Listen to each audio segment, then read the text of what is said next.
अच्छा, तो हमने ये कहा था कि ना रैबिट बनना है, ना टर्टल बनना है, ना पिग्स बनना है, ना चिकन बनना है, ठीक है। सही ना। शीप में क्या होता है? शीप में ये होता है कि एक बंदा दूसरों को फॉलो करता है, एक हर्ड होता है ना। कुछ स्ट्रेटेजी नहीं है, कोई दिमाग नहीं है। बस एक बंदा जिस लाइन पे चल रहा है चल रहा है। मिसाल के तौर पे अभी कोई कभी होता है, कभी एक चीज का ट्रेंड चल जाता है ना, उसके पीछे वर्किंग नहीं करेंगे, बस यार हर बंदा ये ले रहा है तो मुझे भी लेना है। ठीक है। फॉर एग्जाम्पल अभी जैसे यूनिटी है, सबका बड़ा वाह वाह चल रहा है यार, यूनिटी लेना है। हर दौर में कोई एक आध चीज ऐसी होती है जिसका ट्रेंड चल जाता है ना, और उसके पीछे लॉजिक होती है। ठीक है। तो उस लॉजिक को समझने की जरूरत है, बजाय इसके कि हम कहेंगे यार ये यूनिट चल रहा है बाय कर लो। अब उसमें ये नहीं पता होता लोगों को कि यार क्या इसने अपना अप ट्रेंड ब्रेक कर दिया या नहीं कर दिया। फॉर एग्जाम्पल उसने अप ट्रेंड ब्रेक कर दिया, लेकिन क्योंकि पूरी आवाम वहां पे जमा हुई हुई है, उसी चीज को लेने में लगी हुई है, तो वो भी ले लेंगे और फिर होगा क्या, फिर फंस जाएंगे। क्योंकि एक चीज अपने अप ट्रेंड में होती है ना, तो वो उसके स्टॉक की प्राइस को डबल भी कर सकती है। जैसे यूनिटी को आपने देखा 12 रुपए से 24 रुपए पे हो गए, 25 रुपए हो गए, डबल हो गए। पीआईयूसी था अपने अप ट्रेंड में 48 से ऑलमोस्ट डबल, 90 से ऊपर चला गया। ठीक है। और टीआरजी जब अपने अप ट्रेंड में गया था, 70 रुपए से 300 रुपए पे हो गया था। जब पूरा जो मजमा चलता है उसी के ऊपर चलता है, उसी के ऊपर चलता है, और फिर एक ना एक दिन आके वो फंस जाता है। ठीक है, तो हमें ये काम नहीं करना। हाँ, अगर हमें इस तरह से अप ट्रेंड वाले शेयर में एंट्री लेनी है तो उसका भी एक प्रॉपर तरीका है, वो हम देखेंगे इंशाल्लाह टेक्निकल एनालिसिस पे। ऐसा नहीं है कि बगैर सोचे समझे उसको हमने ले लिया। ठीक है। तो ये चीप वाला बिहेवियर भी नहीं करना कि भाई जो सब कर रहा है हमें भी वो करना है, ऐसा कोई कहानी नहीं है, सही ना।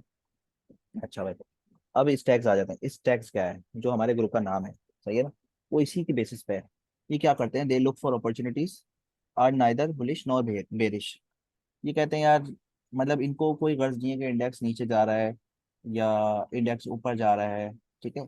ये कहते हैं कि भाई जहाँ पे हमें अपॉर्चुनिटी मिलेगी हम ले लेंगे। सही ना। हमें नजर आ रहा होगा कि यार एक चीज सपोर्ट पे आ गई है, ले लो, सुकून से ले लो। या जहाँ पे हमें एक्यूमुलेशन करनी होगी हम एक्यूमुलेशन कर लेंगे, जहाँ पे सेल करना होगा हमें सेल कर लेंगे। इतना परसेंट प्रॉफिट है, मतलब एक रियलिस्टिक अप्रोच होती है यार, इसमें जो है ना 10% प्रॉफिट नजर आ रहा है, 10% मिलेगा हम सेल कर देंगे, बजाय इससे इसके ऊपर आप जितना ऊपर चले जाए हमें हमें कोई गर्ज नहीं है। ठीक है। और ये एक प्रॉपर स्ट्रेटजी के साथ चलेंगे, या ये चलते हैं, सही है। तो इनको इंडेक्स से कोई लेना देना नहीं है। कहते हैं यार एक इंडेक्स भले नीचे जा रहा हो, लेकिन हमें अपॉर्चुनिटी मिल रही है, कोई एक ऐसा स्टॉक है जो ऊपर जाते हुए नजर आ रहा है, या जो लग रहा है कि अभी अपने सपोर्ट पे इसको बाय करना चाहिए, बाइंग प्रेशर नजर आ रहा है, तो वो उसको बाय करेंगे। ठीक है। उनका स्टॉक से कोई लेना देना, सॉरी इंडेक्स से कोई लेना देना नहीं है। ठीक है। लो भाई, मास साहब को मैंने ऐड ही नहीं करा अभी तक। सॉरी। अच्छा, ठीक है। तो इस टैक्स का मैंने क्या बताया कि अपॉर्चुनिटी देखते हैं, ये इनको इंडेक्स से कोई लेना देना नहीं होता, इंडेक्स ऊपर जा रहा है नीचे जा रहा है हमें कोई गर्ज नहीं। वेल्स में क्या होता है, वेल्स में होता है कि ये बहुत बड़े इन्वेस्टर होते हैं। अब ये करते क्या है, एक स्टॉक है उसको इन्होंने पकड़ लिया, और इसका अब देखें इनका बिहेवियर बिल्कुल डिफरेंट होता है। फॉर एग्जाम्पल मैं कह लेता हूँ कोई कोई एक आइटम है, फॉर एग्जाम्पल ASC। ठीक है। अल शहीद कॉर्पोरेशन। मैंने बोला यार इसको जो है ना 6 रुपए पे मैंने जमा कर लिया। पहले 7 रुपए था, 7 रुपए पे मैंने जमा कर लिया, 6 रुपए पे जमा कर लिया। ठीक है, मेरा एवरेज कोई 6.5 हो गया। अब मैं चाहता हूँ यार ये स्टॉक चले। ठीक है, फॉर एग्जाम्पल मेरा एवरेज ये हो गया 6.5। मैं कहता हूँ ये स्टॉक चले। मेरे पास इतना पैसा होता है ना, इतना पैसा होता है कि मैं किसी भी शेयर को धक्का लगा सकता हूँ। कहते हैं ना क्या कहते हैं उसको, बूस्ट बूस्ट करना कहला देते हैं, या कुछ भी कर देते हैं। वो करता क्या है, फॉर एग्जाम्पल ये सपोर्ट बना देता है। ठीक है, और ये सपोर्ट पे ही सपोर्ट बनाता है, जो इसकी एक्चुअल सपोर्ट है। फॉर एग्जाम्पल इसकी सपोर्ट है 6 रुपए, या हाँ 6 रुपए पे इसका इसका इसकी स्टॉक प्राइस 7, जितने रुपए से भी गिरते गिरते 6 रुपए पे आ गई। इसे 7 रुपए पे जमा करा, 6 रुपए पे जमा करा, इसका एवरेज 6 रुपए हो गया। इसने क्या करा, इसको पता है कि यार ये 6 रुपए से नीचे नहीं जाना चाहिए, क्योंकि मेरे पास इतना माल जमा हो गया, अगर 6 रुपए से नीचे जाएगा तो फिर अच्छा खासा लॉस हो जाएगा। और फिर इसको ऊपर जाने के लिए बड़ी तकलीफ, मतलब बड़ी जद्दोजहद करनी पड़ेगी। ये क्या करेगा, उसके पास पैसा बहुत है, करोड़ों रुपए है, हो सकता है अरबों रुपए हैं। ठीक है। तो इसने जो है ना मिसाल के तौर पर 10 करोड़ रुपए इसने लगा दिए, 10 करोड़ रुपए की एक बाइंग ऑर्डर इसने लगा दिया 6 रुपए पे। ये सब मैंने देखा है स्टॉक मार्केट में। ठीक है। और ये टोटल वैलिड है। 6 रुपए पे इसने 10 करोड़ रुपए का बाइंग ऑर्डर लगा दिया, ठीक है। तो अब ये बताओ कि तकरीबन कितना कितना इस पे ऑर्डर लगेगा। सो मैं कोई कैलकुलेटर खोल के लगा।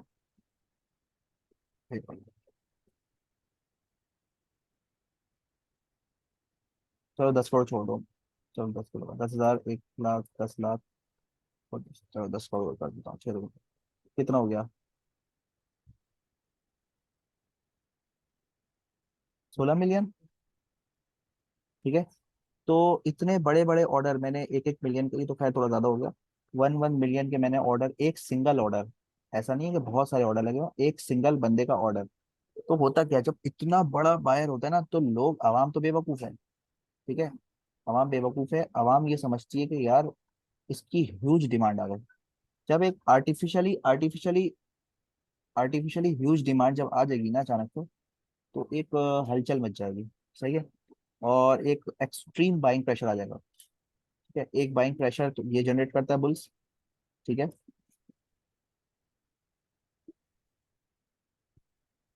एक बाइंग प्रेशर बुल्स भी जनरेट करता है, ठीक है।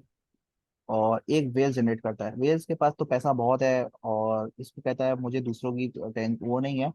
लेकिन ये भी अकल वाला बंदा होता है, ये अकलमंद होता है। ये क्या करता है, बाइंग सही लेवल पे करता है, उसके बाद अपनी अपना जो है ना एक फेक ऑर्डर लगाता है। ये फेक ऑर्डर होता है, सही है। फेक ऑर्डर होता है, लेकिन इतना बड़ा होता है ना कि जो सेलर होता है ना, वो भी ये सोचता है कि यार इतना बड़ा बायर आ गया, वो अपने सेलिंग ऑर्डर हटा देता है। वो कहता है यार मैं फालतू में बेच रहा था, और इसको जो है ना, एक मिनट।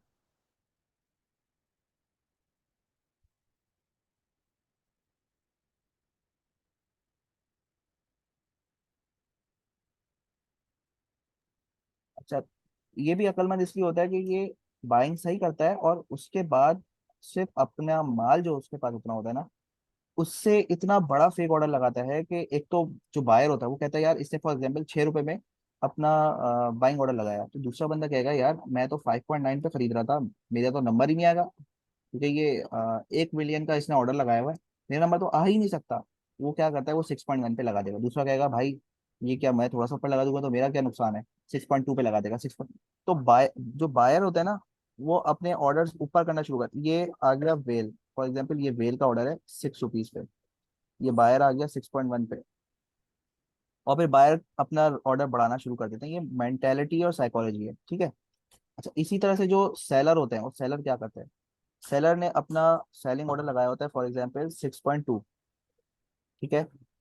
6.3, मैं इसी के ऊपर लिख रहा हूँ, अब मैं मिटाऊंगा तो सब मिट जाएगा। वो क्या करता है, कहता है यार इतना बड़ा ऑर्डर है भाई, मैं क्यों ये तो मेरा माल ऐसे ही बिक जाएगा फौरन। ये अपना ऑर्डर हटा देता है और अपना ऑर्डर बढ़ाना शुरू कर देता है, ठीक है। ये अपना ऑर्डर हटा देगा, और फिर लोग क्या कहते हैं, कहते हैं ऑर्डर हटा दो। तो यहाँ पे जो है ना, आर्टिफिशियली डिमांड, ये आर्टिफिशियल डिमांड होती है, ठीक है, फेक डिमांड।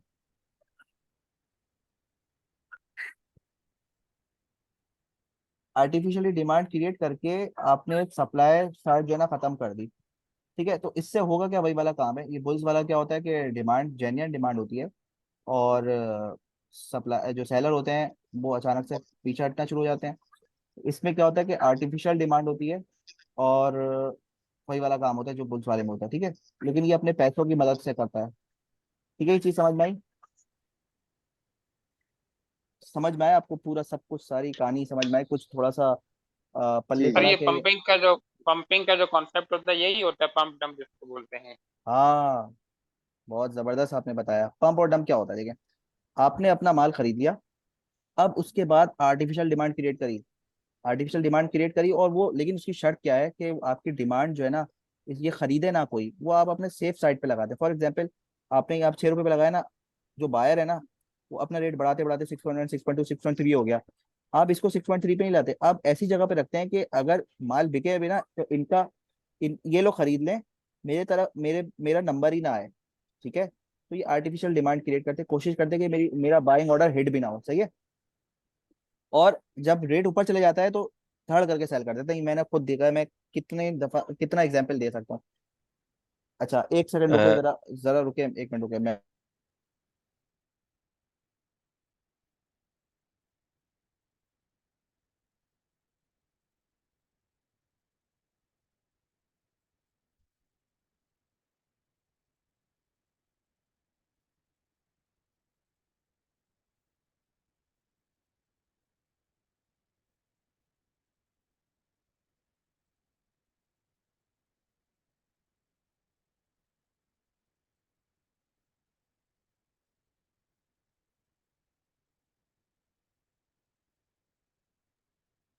अच्छा तो इस पे जो है ना, मैं आप लोग को बताता हूँ एक एग्जांपल।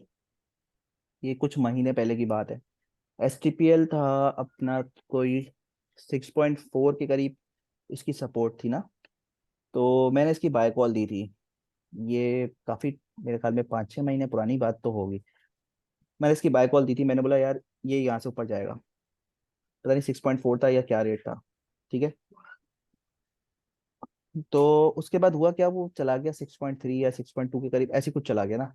हमने बाय कर लिया था, हमारे ग्रुप ने बाय कर लिया था, जिस जिसको बाय करना था उसने बाय कर लिया था। उसके बाद क्या हुआ, एक वेल आया या वेल आई, जो भी कह सकते हैं आप।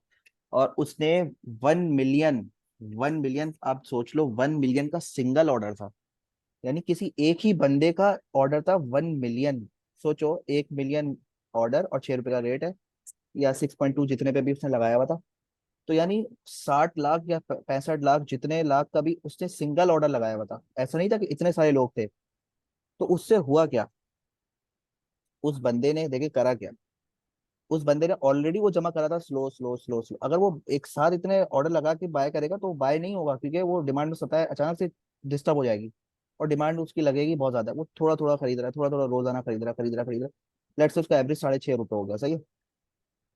और उसने 6.2 या 6.3 कितने पे उसने अपना ऑर्डर लगाया 1 मिलियन का। हुआ क्या, अचानक से एक झटके से एक बाइंग प्रेशर आया, और ऊपर जाते जाते जाते ऊपर गया। उसने अपना वो फेक ऑर्डर हटाया, फेक ऑर्डर जम करके 6.5 कर दिया। फिर सारे लोगों ने 6.5 से भी ऊपर लगाते लगाते कैप हो गया वो। जैसे ही वो कैप हुआ, फॉर एग्जाम्पल उसने 1 मिलियन का ऑर्डर लगाया था, लेकिन उसने जो शेयर खरीदे थे ना, वो फॉर एग्जाम्पल 3 लाख शेयर खरीदे थे। कहाँ 10 लाख का वो बाइंग ऑर्डर लगा रहा है, लेकिन उसने जो खरीदे थे वो 3 लाख खरीदे थे, सही है। जैसे ही वो कैप लगा, कैप हो गया वो, उसी दिन कैप हो गया। जैसे ही वो कैप हुआ, 2-3 साढ़े 3 लाख का वॉल्यूम हुआ। उसने मार्केट रेट लगाकर एक झटके में, पहले तो उसने क्या करा, पहले उसने अपना जो फेक ऑर्डर था जो कि पीछे रह गया था, वो उसने हटा दिया। और एक झटके में सेलिंग ऑर्डर लगाया, 3 लाख जो शेयर उसने खरीदा था मार्केट रेट का, ठीक है। मार्केट रेट का उसने सेलिंग ऑर्डर लगाया और सेल मार दिया उसने। ठीक है। तो इस तरह से होता क्या है, इस तरह से उसका कैप बाकायदा पूरा टूट गया।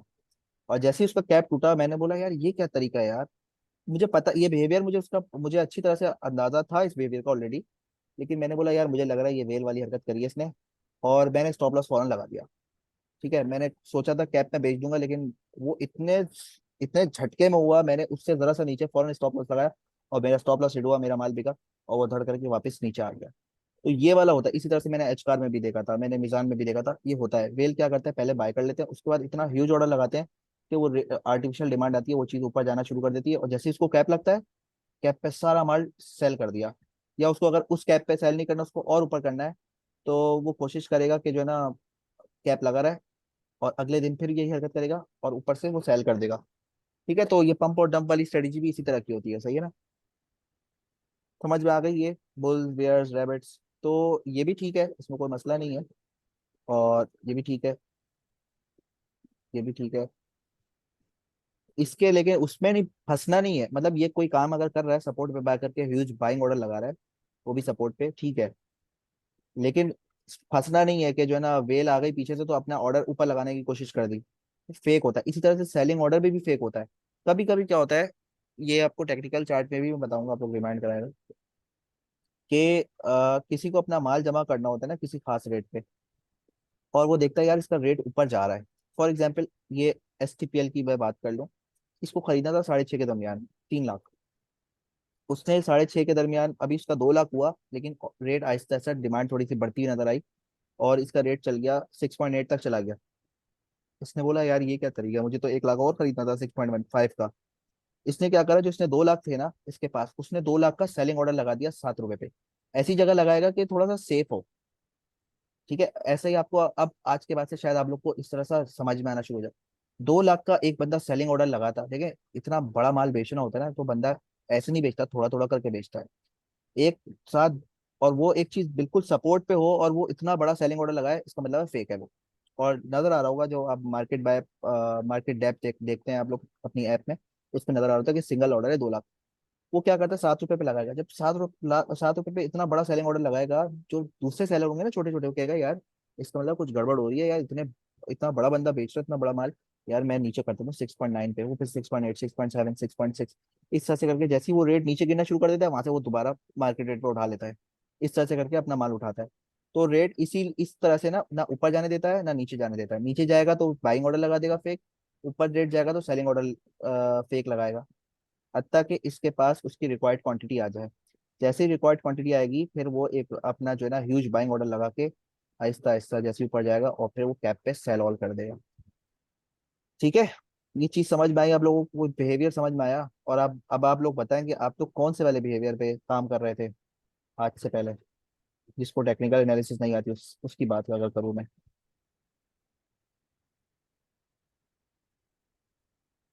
मैं तो चिकन बिहेवियर पे था सर। अच्छा। हालांकि टेक्निकल मुझे थोड़ा बहुत मैंने ली थी टेक्निकल की क्लासेस। लेकिन ये कि फिर भी उसके बावजूद भी मैं कॉन्फिडेंस नहीं हूँ मैं मुझ में। हाँ तो बस तो मैं आप वही। अपना ये वाला बिहेवियर खत्म करें, और सही है। इजाज भाई आप तो बताएं थोड़ा सा। मेरा तो भाई चूजे वाला है, चिकन से भी थोड़ा नीचे ले हैं, चूजे वाला है। यार अब तक तो थोड़ी सी ट्रेनिंग आ जानी, थोड़ा सा आइडिया हो जाना चाहिए था यार। कुछ भी हाँ, आप लोग को कॉन्फिडेंस बताए, बेसिकली। अल्हम्दुलिल्लाह कुछ भी ग्रुप पे बताया ना, कोई ऐसी चीज नहीं है जो ना चली। एक आध शायद ऐसे हो, जैसे हमारे बेसिक पीएचडीएल के अलावा शायद कोई ऐसा हो जो नहीं चलो। के इलेक्ट्रिक भी अब चली गया, जो मैंने आप लोग को लास्ट अपनी स्ट्रेटेजी बताई थी। और तकरीबन सारी चीजें चली हैं, इंशाल्लाह सब चलेंगी। हुदैफा भाई पीएचडी मैंने जो है वो निकाल दिया ना कल। शुक्र है, अब चल जाएगा इंशाल्लाह ताला। हाँ बस वही बात जैफा है ना। भाई, जो मेरा इशू है ना बेसिकली, सारा प्लान भी हो जाता है ईच एंड एवरी, लेकिन एग्जीक्यूशन नहीं हो पाती, उधर जाके स्टक हो जाते हैं फिर। बस कोई फियर, फोमो, या फिर कोई इस तरह का बस कोई यही इशू आ ना, तो ये जाता है। आप यहाँ पर हो ना भाई, आप चिकन वाला बिहेवियर हो। ठीक है, इसको बिल्कुल ऐसे नहीं ही है। करना भाई, नहीं करना। ठीक है। अवैस खान साहब, आप कुछ फरमाएंगे?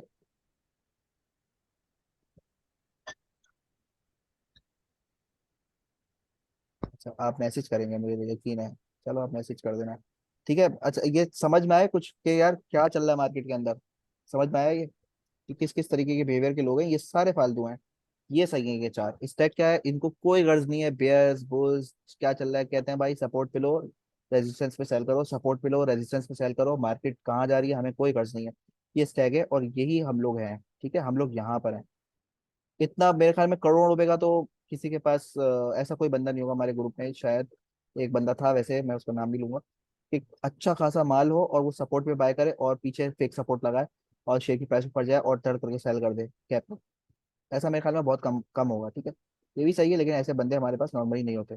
बुल्स क्या है, जब मार्केट लग रही हो कि यार अब बिल्कुल लो हो गई है, अब मार्केट को हमें बहुत हाई बहुत स्पीड से बाय करना है, ऐसा ना हो कि हमारे हमसे मिस हो जाए, मार्केट रेट लगा के फौरन बाय करना है। और जब हमें लगे कि ना जैसे 46,000 पे मैंने बताया था कि सेल करना है, उस वक्त क्या होता है, मार्केट रेट पे आप सेल करके निकल जाओ। ठीक है, क्योंकि उस वक्त डिमांड खत्म। अभी आप देख लो 40, अभी अचानक से वॉल्यूम गायब हो गया है मार्केट से ना, वो हुआ ही है, कोई बंदा इंटरेस्टेड ही नहीं है खरीदने का, तो बेयर बिहेवियर आ रहा है। अब ये बेयर बिहेवियर हो सकता है आहिस्ता आहिस्ता आगे जाके स्ट्रांग हो जाए। हर बंदा फिर कहेगा यार तो माल बिक ही नहीं रहा, वॉल्यूम ही नहीं आ रहा है, माल बेचो बेचो बेचो। जब फिर आहिस्ता आहिस्ता सेलिंग प्रेशर बढ़ना शुरू हो जाएगा, फिर हमारी एक जबरदस्त किस्म का ब्लड बाथ आ जाएगा। ठीक है, ये सीन है। ठीक है ना, हम बढ़ते हैं अब नेक्स्ट स्लाइड में। सही है, इसको हम करते हैं क्लियर। हुजैफा भाई एक बात बोलूं आपको। इरशाद फरमाइए। सर ये जितना अच्छा आपने बिहेवियर बताया ना, हाँ हाँ। मैंने बहुत से लोगों की ट्रेनिंग्स ली हैं, बहुत स्टडी की है, बहुत सारी बुक्स पढ़ी हैं। आप अपने ना इसकी ट्रेनिंग कोर्स की फीस बढ़ानी चाहिए।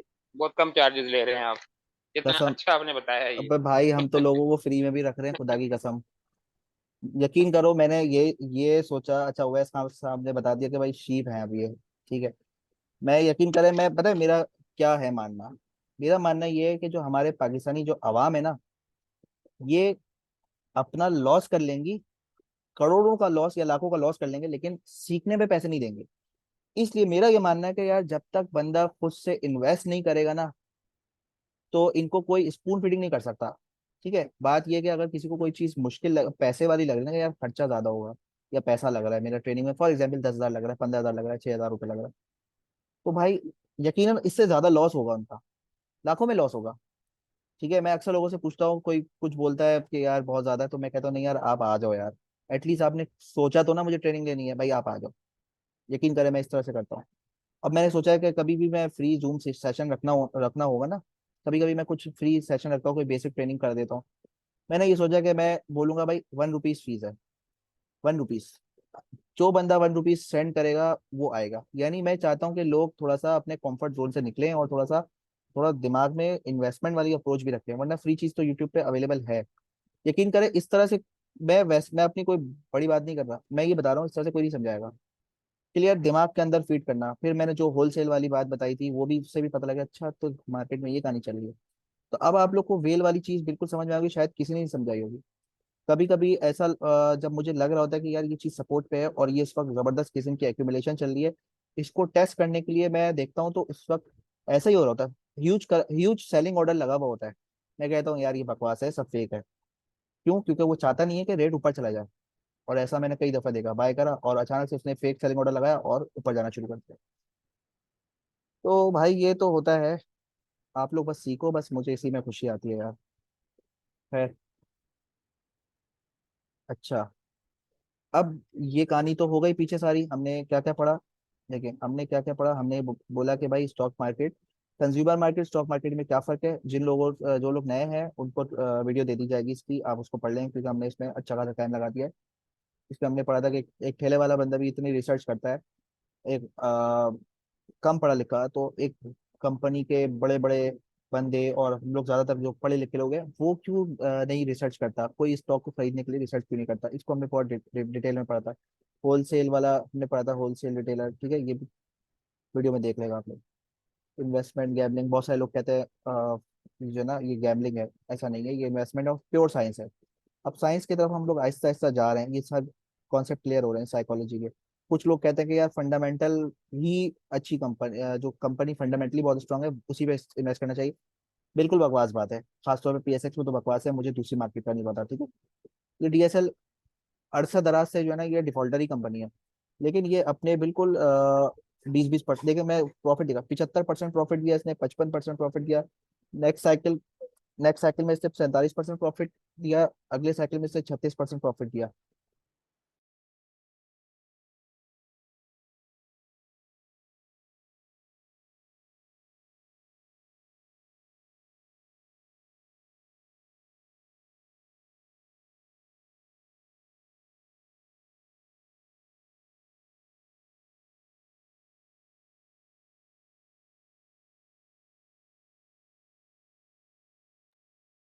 हेलो।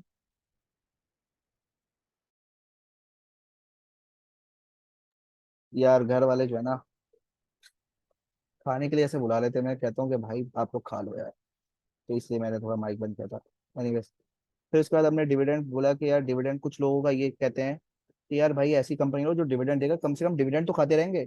हमारी कंपनी में मैं चलो मैं एक्सपोज कर देता हूँ, मैं आईएसएल में काम करता हूँ, ठीक है। ऐसे ही मीटिंग रिकॉर्ड हो रही है, खैर चलो कोई बात नहीं। तो हमारी कंपनी में एक अंकल हैं, काफ़ी एजड हैं। उन्होंने इतना मेरे ख्याल में उनकी इन्वेस्टमेंट कोई अच्छी खासी ठीक ठाक है, शायद करोड़ के हिसाब से होगी, लेकिन उनका पोर्टफोलियो 50 लाख हो चुका है, या शायद इससे भी कम हो गया है, 50% पे आ गए वो। उनसे मैंने बोला भाई अब क्या कर रहे हो, एक दफा मैं उनके डिपार्टमेंट में जाकर मैंने बोला भाई क्या कर रहे हैं यार आप। कह रहे यार कोई बात नहीं है, डिविडेंड तो मिल रहा है। फिर मैंने बोला यार फिर वही अब उनको क्या समझाऊं मैं ये सारी चीजें। तो मैं ये कह रहा हूँ भाई डिविडेंड वाली कहानी करनी नहीं है, हमें हमें डिविडेंड नहीं लेना, इंटरेस्टेड ही नहीं है। पर कंपनी 1 रुपये डिविडेंड दे रही हो, 1,000 रुपये डिविडेंड दे रही हो, इंटरेस्टेड ही नहीं है। जैसी अगर डिविडेंड कंपनी में अनाउंस होता है और शेयर प्राइस ऊपर जाती है, बहुत अच्छी बात है। एक्स होने से पहले हमें निकाल देना है। अच्छा, आपके ब्रोकर्स क्या करेंगे, आपके ब्रोकर ये करेगा कि वो जो ना आखिरी दिन बोल देगा last day to take dividends और फलाना फलाना फलाना। भाई हमें डिविडेंड लेना ही नहीं है, अल्लाह हाफिज, आप खुद ले लो।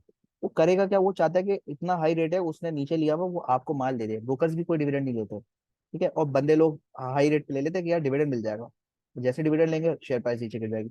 तो हम डिविडेंड नहीं लेंगे। हमने इसके पीछे लॉजिक देखी कि भाई डिविडेंड आज तक जिसने कंपनी ने दिया ना, ओवरऑल हमें लॉस ही हो रहा है, ठीक है, ये हमने पढ़ा।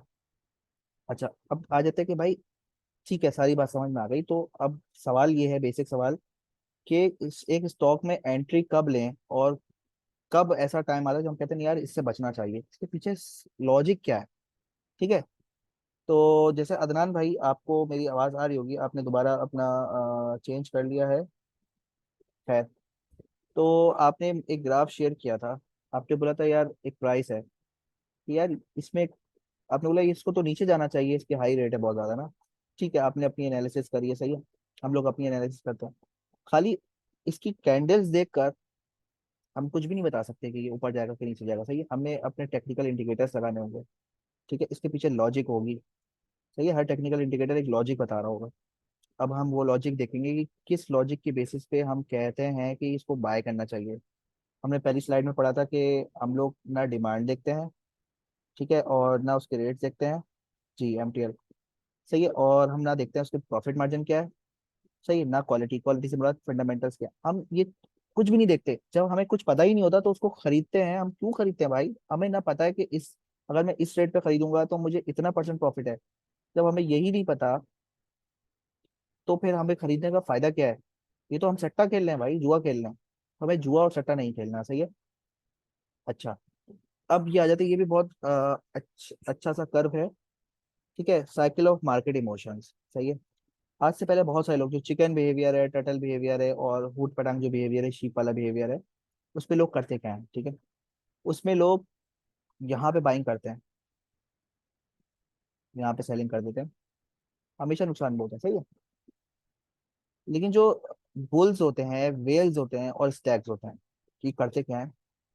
ये यहाँ पे बाइंग करते हैं, इस रेट, इस पे बाइंग करते हैं, सही है। यहाँ पे, इसको मैं दूसरे कर्व से ब्लू से बता देता हूँ, इसको ग्रीन से बना देता हूँ। इस पे बाइंग कर देते हैं और इस पे सेल करते हैं। अब आप थोड़ा सा सोचे तो सही, अगर स्टॉक मार्केट में मैं कहता हूँ दो बंदे हैं, एक ए है, एक बी है। मैं कहता हूँ सिर्फ दो बंदे हैं स्टॉक मार्केट में, ठीक है। हो क्या रहा है फिर? एक बंदा ये ले रहा है माल और ये इसको बेच रहा है, ठीक है। इसने 10 रुपए का माल लिया, इससे इसको 20 रुपए का बेच दिया। ये अकलमंद है, ये बेवकूफ है, वाह। ए फॉर अकलमंद, बी फॉर बेवकूफ, ठीक है। बड़ा जबरदस्त लेटर चूज कर लिया मैंने। ए फॉर अकलमंद है, ये बी फॉर बेवकूफ है। अच्छा, ये बेवकूफ है, इसको रेट का भी नहीं पता कि यार कि चीज कितनी महंगी है, कितनी सस्ती है, क्या होना चाहिए। इसने इसको मोटिवेट करा या बेवकूफ बनाया या पागल बनाया कि भाई ये 20 रुपए का, देखो 10 रुपए से 20 रुपए रेट हो गए, तुम आगे 30 रुपए का बेच देना। इसको पता ही नहीं है कि आगे 30 रुपए का मेरा माल बिकेगा नहीं बिकेगा। इसने ले लिया। जैसे ही इसने उसको माल बेचा ना, अब स्टॉक मार्केट में सिर्फ दो प्लेयर हैं, एक अकलमंद, एक बेवकूफ। अब ये कोशिश कर रहा है कि मेरा माल 30 रुपए का बिक जाए, ठीक है। अच्छा, 30 रुपए का इसका माल कोई नहीं लेगा, क्योंकि इसको बेचना इसी को पड़ेगा, इसके अलावा कोई है ही नहीं बंदा स्टॉक मार्केट में। और अकलमंद कभी 30 रुपए का तो नहीं लेगा। फिर अकलमंद जब गायब हो जाएगा मार्केट से, ये कहेगा यार मुझे लेना ही नहीं, वॉल्यूम कम हो जाएगा मार्केट में। अकलमंद हज़ार गायब हो जाएंगे। बेवकूफ क्या करेगा भाई, यार ये तो बिक ही नहीं रहा, चलो यार मैं 30 को छोड़ो, जितने का मैंने लिया ना 20 रुपए का ही मुझसे कोई खरीद ले, ठीक है। तो 20 रुपए का ही बेचने की कोशिश करेगा, नहीं लेगा, फिर ये इसके रेट गिरना शुरू हो जाएंगे। फिर अकलमंद क्या करेगा, एक और चापलूसी करेगा। ये एक फेक न्यूज निकाल देगा या एक ऐसी न्यूज निकाल देगा कोई, कि यार डॉलर बढ़ना शुरू हो जाएगा, या भाई मॉनेटरी पॉलिसी आ गई, या सैलाब आ गया, या इमरान खान को पकड़ लिया। कुछ भी न्यूज निकाल देगा। अब भाई क्या पैनिक में आ जाएगा, भाई यार ये क्या, ऐसा ना हो कि मुझे मिले ना। ये बेचते, दाम गिराता रहेगा, गिराता रहेगा, गिराता रहेगा, ये इंटरेस्टेड ही नहीं होगा। हत्ता कि ये 10 रुपए में बेच देगा इसको। जैसे ही 10 रुपए में बेचेगा, ये दोबारा खरीद लेगा, फिर आहिस्ता आहिस्ता मार्केट ऊपर जाने लगेगी, और फिर ये 20 रुपए बेचेगा। ये साइकिल रिपीट हो रहा है, एक जीत रहा है, एक हार रहा है। तो भाई आप लोग क्यों हार रहे हो? आप जीतने वालों में शामिल हो जाओ, ठीक है। तो आज के बाद से हम कोशिश करेंगे यार हम जीतने वालों में शामिल हो जाएं। हम हारने वाले, एक बंदा लाजमी हारेगा, लाजमी हारेगा भाई, लाजमी हारेगा।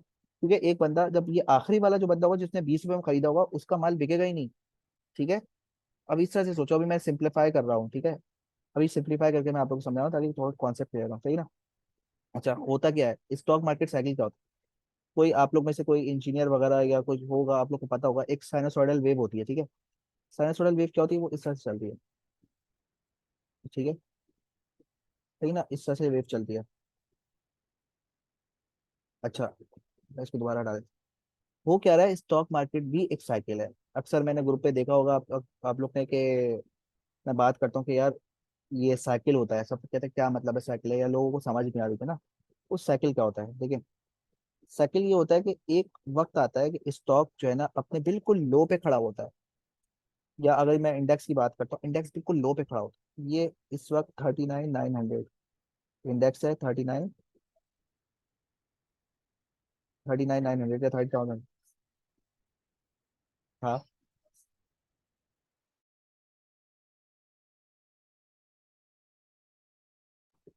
अच्छा ये 39,000 था।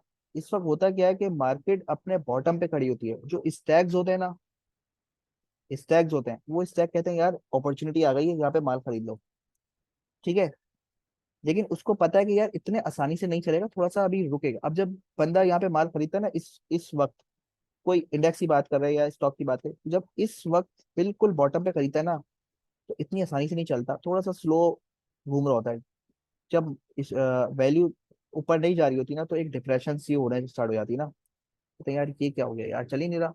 मैंने एवीएन 40.5 पे बाय करवाया था, वो देखिए 40.5 ही उसका लो था। मैंने सर्ल 38 पे बाय करवाया था, सर्ल का जो अपना लो था वो भी 38 पे था। इस तरह से मैंने और भी चीजें बाय करवाई थी। बहुत सारी चीज बाय करवाता हूँ जो वो अपना लो ही होता है। वो ये होता है, कोशिश करता हूँ कि मैं डिस्पोंडेंसी में मैं आप लोग को बाय करवाऊँ, ठीक है। सही है। अब कुछ दिन नहीं चलता तो डिप्रेशन होने शुरू होता है, अरे यार क्या हो गया यार, कब चलेगा यार, कब चलेगा। अब वो 5 दिन भी लगा सकता है, एक हफ्ता भी लगा सकता है, 2 दिन भी लगा सकता है। डिप्रेशन वाला बिहेवियर आना शुरू हो जाता है, यार ये क्या सीन है यार, चल क्यों नहीं रहा। फिर आहिस्ता आहिस्ता क्या होता है, कोई पॉजिटिव न्यूज आना शुरू हो जाती है, और जो है ना जरा सा ऊपर चले जाता है, 1% अप हो जाता है, तो एक उम्मीद की किरण जाग जाती है, ठीक है, एक होप आ जाता है। फिर होता क्या है कि फिर जो है ना, फिर मार्केट फिर चलना शुरू हो जाती है, थोड़ा सा 200-300 पॉइंट ऊपर चली जाती है, या उसकी रेट, जैसे अगर सर एवीएन था 40.5, वो एवीएन 41.5 हो गया, थोड़ा सा रिलीफ मिला, हाँ यार चलो हमें थोड़ा सा प्रॉफिट हुआ। सही है।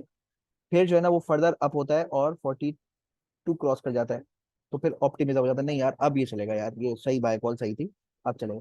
ठीक है, ये साइकिल कंटिन्यूस है। मैं इधर से ना इसको ज्वाइन कर रहा हूँ, ठीक है। ये जो है ना, ये यहाँ से कंटिन्यू है ये ऑप्टिमिज्म, फिर इसके आगे ये वाला जो हिस्सा है ना वो ये है, ठीक है।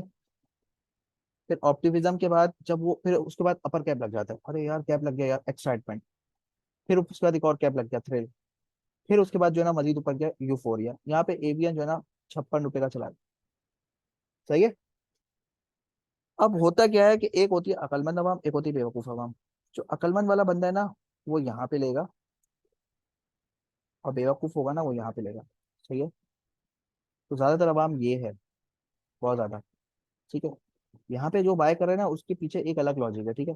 लेकिन जो बंदा जिसको कुछ नहीं पता, वो यहाँ पे बाय कर रहा है ये सोच के कि यार अब एवियन 80 रुपए का हो जाएगा। भाई क्यों होगा, मतलब मेरे अब्बा की कंपनी तो नहीं है ना, ऐसे तो नहीं हो सकता। तो उसके पीछे कोई लॉजिक है तो चलो समझ में आता है, लेकिन ज्यादातर अवाम यहाँ पे बाय करती है। यहाँ पे वो चिकन वाला बिहेवियर होता है, नहीं यार नहीं यार, नहीं खरीदना नहीं खरीदना, नहीं खरीदना नहीं खरीदना नहीं खरीदना। यहाँ पे सोचते हैं यार खरीदूं नहीं खरीदूं, टर्टल वाला बिहेवियर, स्लो टू बाय। यार पता नहीं यार, अभी ऊपर गया है, नहीं यार वापिस नीचे आएगा ना तो मैं खरीदूंगा। भाई हाथ से निकल गया टाइम, निकल गया। बुल्स आ गए, यहाँ पे स्टैक्स थे, और जैसे ही ऊपर गया बुल्स आ गए, बुल्स ने अटैक करा, और स्पीड में कैप कैप कैप, वेल्स भी आ गए, बुल्स भी आ गए सब।